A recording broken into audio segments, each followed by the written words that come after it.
people tend to believe that what happens in the Middle East is very remotely related to what happens in Europe. It is not true.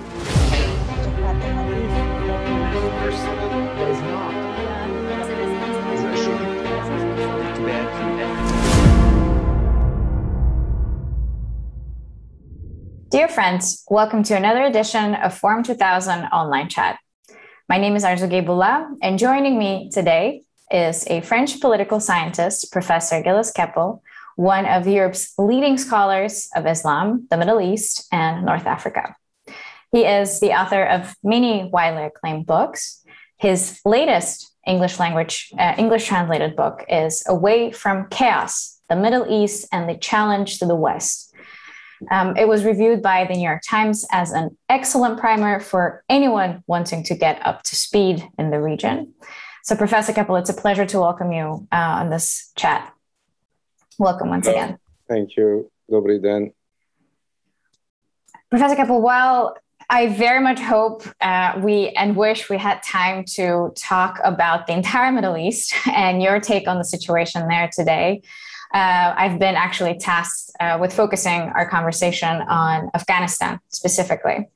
So with no further ado, I'll jump straight into the questions. And I would like us to start from you giving us a bit of a background on the Taliban intrusion. Were we supposed to expect the Taliban's takeover of Afghanistan after the US troops left the region? Well, definitely, this had been already planned in the old days of Barack Obama, and also prepared by Donald Trump, and to some extent, Joe Biden just implemented a process that had been decided. What was problematic was that it happened in such a terrible way. There was no coordination between intelligence, diplomacy, the military, and the like, and that led to a number of security breaches, like the bombings that happened at Kabul airport. And but the fact that it was so hasty and that it gave this feeling that the U.S. behaved in a rather irresponsible way, so opened a number of questions.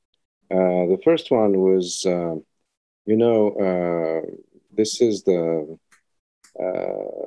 not the first time a foreign army pulls out from Kabul. And the first one was the Soviet army that pulled out in 1989 on a date which is well known in Central Europe, because, after the Soviet army pulled out from Kabul on the 15th of February, 1989, so it became a paper tiger. And this was the reason why you could have the Berlin Wall in November of the same year. And so, people tend to believe that what happens in the Middle East is very remotely related to what happens in Europe. It is not true. I mean, the end of communism, in a way, was prepared far before the Soviet pullouts, but it was made possible because the Red Army was confronted to its ineptitude on this day. And the funny thing also is that, when the Soviets invaded Kabul on Christmas Day, 1979, Zbigniew Brzezinski, who was Carter's national security advisor at the time, and who was a Pole, as we know, who was obsessed with the Soviet presence, wrote to Carter, "Hey, we got them. We're going to inflict a Vietnam on them."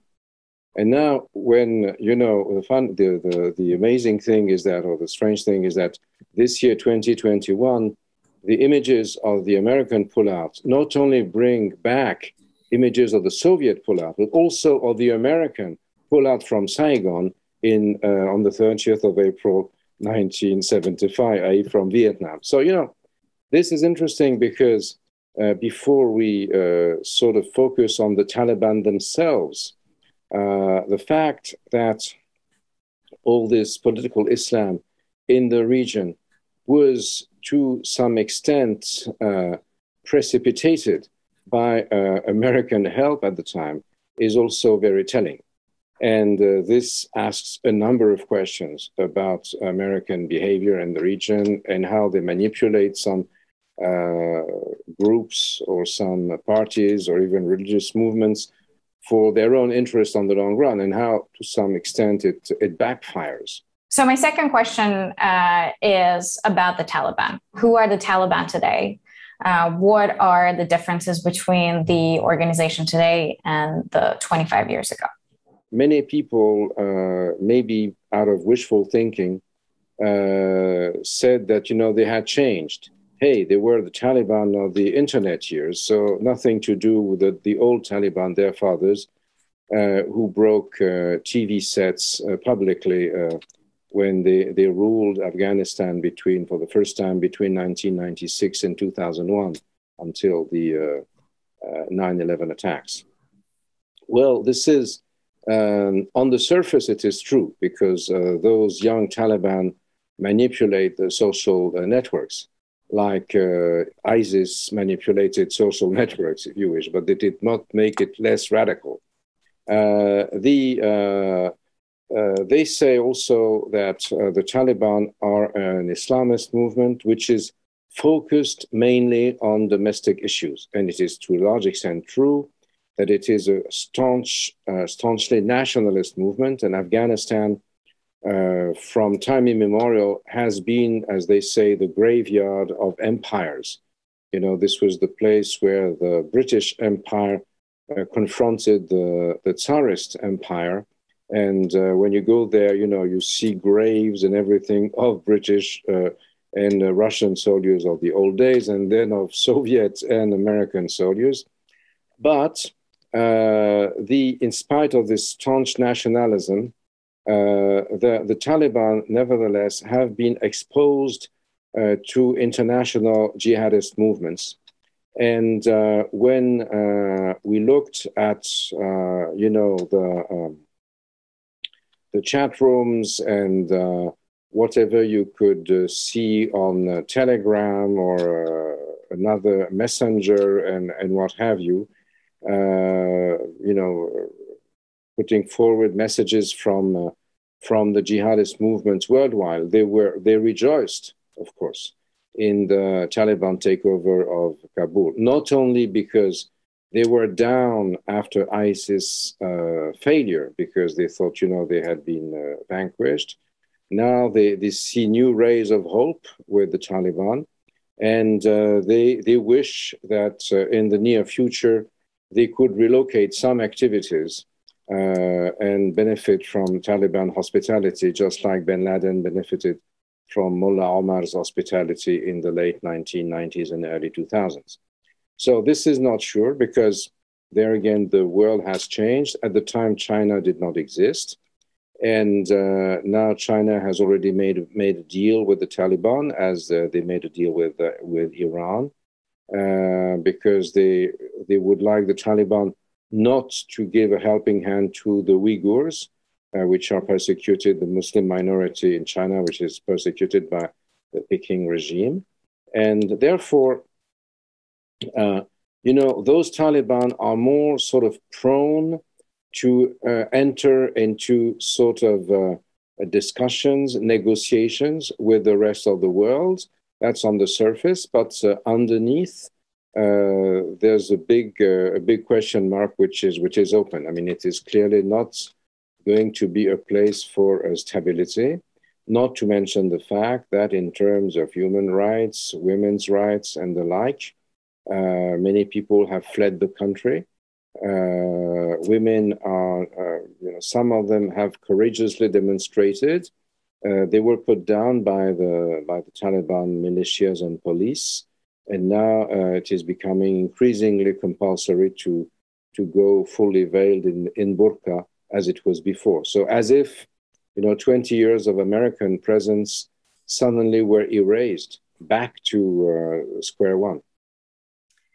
Thank you. I think this is really important about especially the most recent internal developments on how they're treating the Afghans themselves, and especially with regard to women. Now that the schools have opened, it's only open for boys' education. Girls are not allowed in schools. Next question, I would like you to talk to us a little bit about what do these events mean for a democratic future in the region, in the wider region? Well, the year that just elapsed, I mean, the pandemic year of 2020 has turned the tables in the region very much because, the reason the region is so important in the world system, or was so important, was first and foremost that it was the main provider of fossil energy, gas and oil to the world, and through the Straits of Hormuz, 1/4 of the exported consumption of oil of the planet, crosses every day. So it's a very important issue in terms of the global economy, of security, and the like, and hence development of terrorism in this area has immediate consequences on the world system. Now, the pandemic has topped the economy worldwide, and it has precipitated the terrible crisis in the oil countries, even though now oil and gas prices are rebounding. So they became aware that then when the barrel of oil reached minus $37 a barrel, not below 37, but minus 30, minus zero, that, this was extremely fragile and that they should invest in renewables. That, they would generally, the petromonarchies like Saudi Arabia, the Emirates and the like would say, okay, we'll do that tomorrow, as they say in Arabic, bukra, inshallah. But then they became serious and they thought they should use their huge sovereign funds, we're talking about thousands of millions of dollars under gestion, to buy technology and to prepare to be the main purveyors of renewable energy in the future, while, they can still deliver oil and gas as cheaply as possible for the consumers and as expensive as possible for them. But then they should prepare for the transition because also they have to cope with global warming and the like. And this has become a very strong issue. So that led to enormous political consequences because this was what actually was the basis of the Abraham agreements, i.e., why is it that the Emirates, Bahrain, and Bahrain means something which is done with Saudi Arabian blueprint because Bahrain is under Saudi influence. Then Sudan and Morocco also for other reasons. Why did they decide to recognize Israel, to open diplomatic and economic relations with them? It is because they need Israeli technology. And so, the startup nation sold its know-how to its neighbors. And this is recreating a sort of integrated hub in the region. Like, for instance, they invest a lot of money in Egypt in order to create a small China there, a small manufacturing country.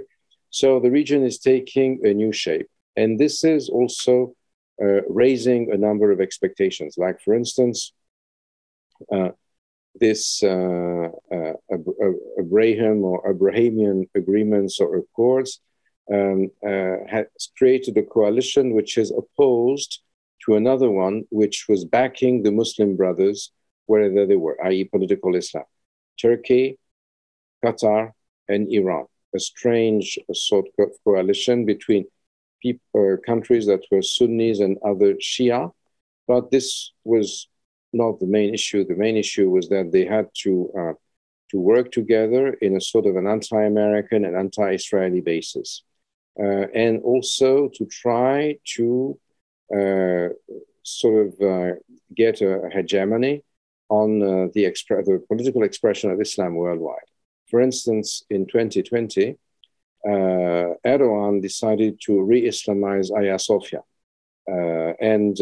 This he did both in historical terms on the 24th of July, because this was the anniversary of the Lausanne Peace Treaty, on which Ataturk, with his army, managed to expel the Europeans after World War I and to recreate what is the territory of Turkey today. So he sort of put his shoes into the boots of the military Ataturk in order to twist the arm of the secular Ataturk, who had turned Hagia Sophia into a museum. And also that took place on that year, 2020, when it was pilgrimage season, the end of July, and because, you know, the Muslim calendar is not the same as the solar calendar. It goes back in time every year.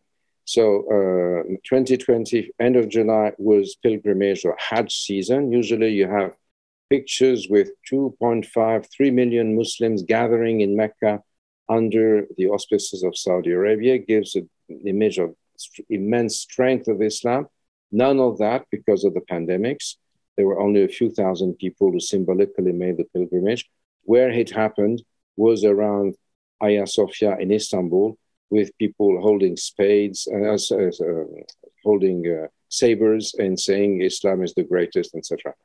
With a very strong desire of Erdogan last year to expand his influence in Europe, to push Muslim brother groups and ultra-nationalist Turkish groups in Germany, in the Netherlands, in Switzerland, in France and other places, which created a lot of trouble with the other Europeans. So, and this was also this year with the takeover of the Taliban in Kabul.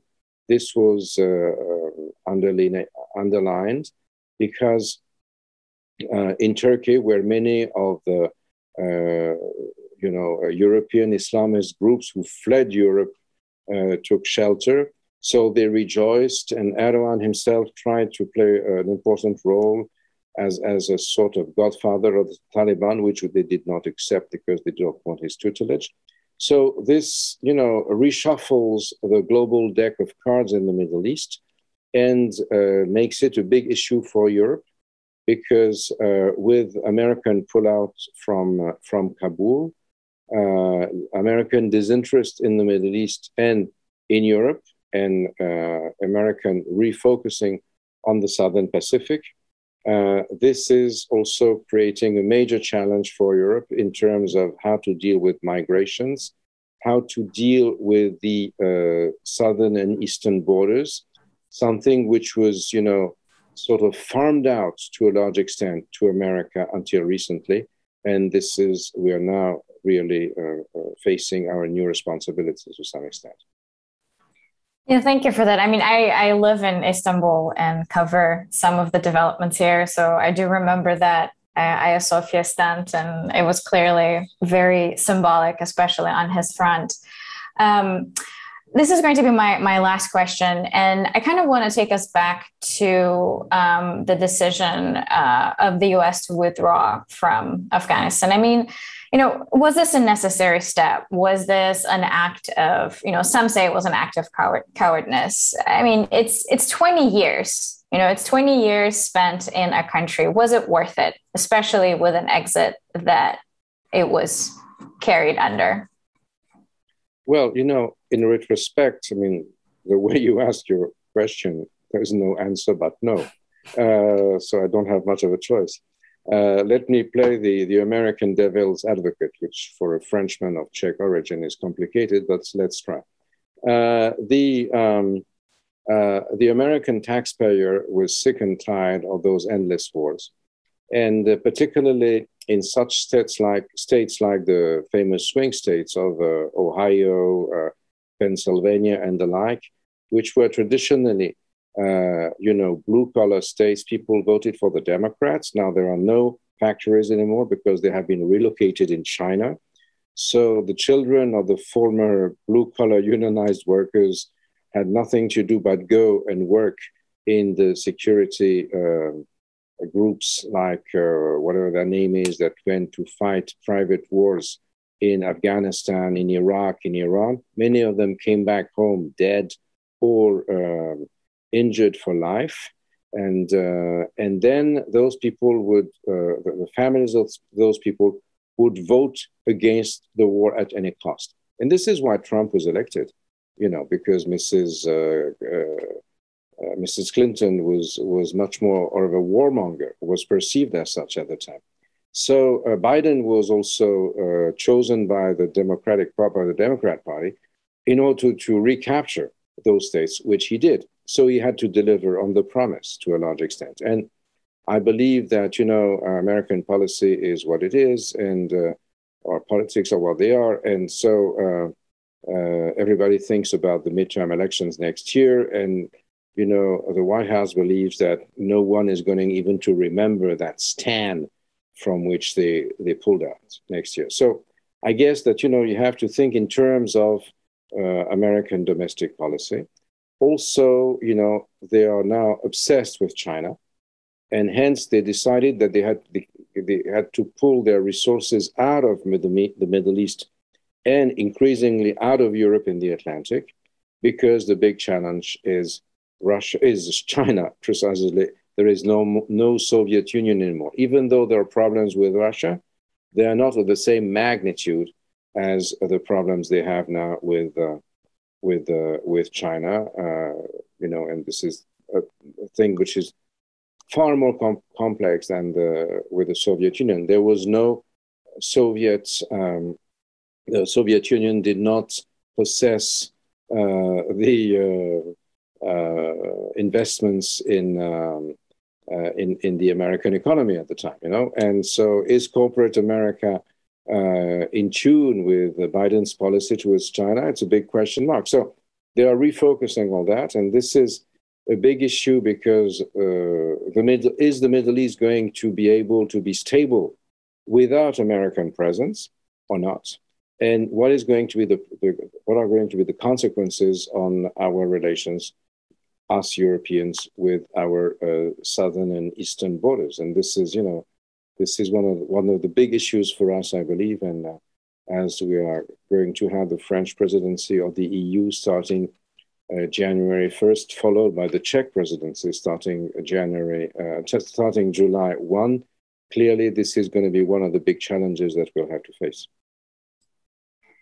Well, it's going to be interesting times to watch for. I have no further questions. This has been extremely interesting to me personally, and I would love to stay and continue having a conversation, but unfortunately we're pressed with time. Thank you so much, Professor Kepel. It was a pleasure.